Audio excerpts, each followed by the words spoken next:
எங்களுடைய சமுதாயத்தில் இப்பொழுது புதிதாக ஒரு கலாச்சாரம், பெண் பேசி வைத்தல், திருமணம் பேசி வைத்தல் என்ற ஒரு கலாச்சாரம், திருமணம் பேசி வைத்தல் என்று சொல்கிற ஒரு கலாச்சாரம். ஈமானிய உறவுகளே,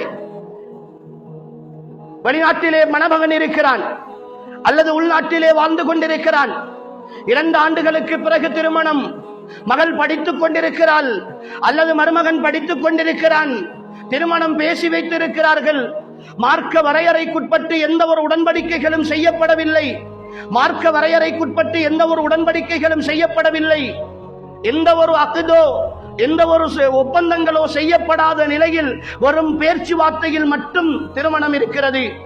இப்பொழுது அந்த கணவன் அல்லது மணமகனாக வரப்போகிறவன் செய்கிற முதல் பணி என்ன தெரியுமா? அந்த பெண்ணுக்கு ஒரு போன் வாங்கி கொடுக்கிறான். என்ன பாடுபட்டாவது ஒரு போன் வாங்கி கொடுக்கிறான். இப்பொழுது அந்த மணமகனோடு பேசி வைத்திருக்கிற அந்த கணவனோடு, கணவனாக வரப்போகிற எதிர்பார்ப்போடு இருக்கிறவனோடு இந்த பெண் இரவு பகலாக பேசுகிறாள், இரவு பகலாக பேசுகிறாள். கோல் வந்தால் இதோ அவர் கோல் எடுக்கிறார் என்று சொல்லி உம்மா எடுத்துக்கொண்டு மகளிடத்திலே கொடுக்கிறார், வாப்பா எடுத்துக்கொண்டு மகளிடத்திலே கொடுக்கிறார், ராத்தாமார்கள் எடுத்துக்கொண்டு போய் கொடுக்கிறார்கள். ஏதோ ஒரு கட்டத்தில் சந்திக்க வந்தால் எல்லோரும் அவர்கள் இருவரையும் தனிமையில் வீட்டுக்குள்ளே அனுப்பிவிட்டு வெளியிலே பாதுகாப்புக்கு காவல் இருக்கிறார்கள். இன்றைய சமுதாயம் இதை சர்வ சாதாரணமாக பார்க்கிறது. அன்புக்குரிய ஈமானிய சகோதர சகோதரிகளே, பெண் பிள்ளைகளை சொந்தமாக வைத்திருக்கிற என்னுடைய உறவுகளே, மிக தெளிவாக சொல்லுகிறோம், நாம் செய்கிற லைசன்ஸ் கொடுக்கப்படாத ஒரு விபச்சாரத்திற்கான அனுமதி இது ஹராம்.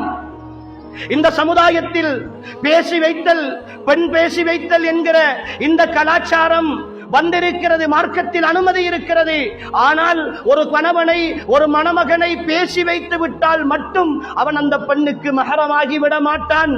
அவன் அஜ்னபியத்தான ஆண், அவனோடு தனித்திருப்பது ஹராம், தனிமையில் உரையாடுவது ஹராம், அவனை தனிமையில் சந்திப்பதற்கு அனுமதி கொடுப்பது ஹராம். அப்படி உங்களுக்கு செய்ய வேண்டுமாக இருந்தால் திருமண ஒப்பந்தம் செய்து வையுங்கள்.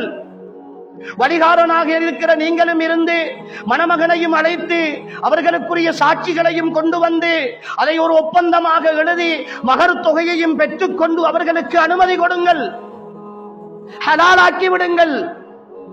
ஆனால் இன்று அன்புக்குரியவர்களே, இந்த ஹராத்தை பகிரங்கமாக செய்து கொண்டிருக்கிறோம், அங்கீகரித்துக் கொண்டிருக்கிறோம். இன்னும் ஒரு வகையில் இதன் மூலமாக நடக்கிற தவறுகள் இந்த சமுதாயத்தில் ஏராளம்.